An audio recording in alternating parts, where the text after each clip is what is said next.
నేను ఈరోజు ఛాలెంజ్ చేస్తున్నా రేవంత్ రెడ్డి, నువ్వు ఒక్కసారి రాజీనామా చేసి మళ్ళా గెలిస్తే నా జీవితకాలం నేను రాజకీయాలు మానేసుకుంటా. నీతోటి ఏడ సాధనైంది?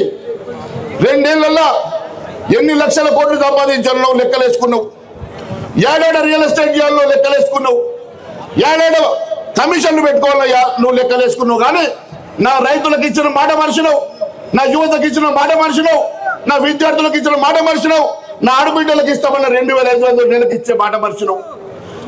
పెన్షన్లు 2000 అడగలితే అవ్వా నీకు 4000 ఇస్తా అన్నాడు. ఉన్న 2000 ఇవ్వకపాయి, కొత్త పెన్షన్లు పెట్టకపాయి.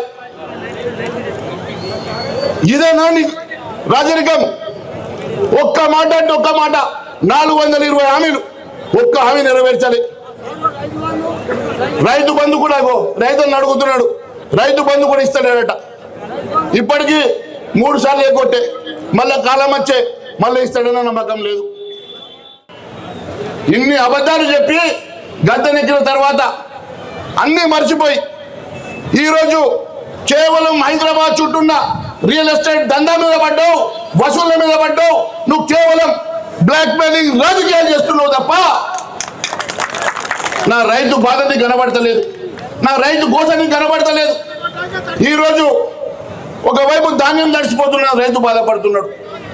తడిసిపోయిన ధాన్యం కొంటాను, మొలకలు వచ్చినా కొంటాను, చివరి గింజ కొంటాను. ఈరోజు నా రైతు జొన్నలు పండిస్తే నేను 30 ఎకరానికి 30 కుంటలు వండితే నేను 10 కుంటలు కొంటా అంటూ నీ అయ్యా జాగీరా అని అడుగుతున్నా. నువ్వు ఎప్పుడన్నా వ్యవసాయం చేసినావా? నీ వ్యవసాయం కష్టం తెలుసా? మక్కల సంగతి ఎకరానికి 40 కుంటలు వండుతున్నాయి, 26 కుంటలు కొంటాడట.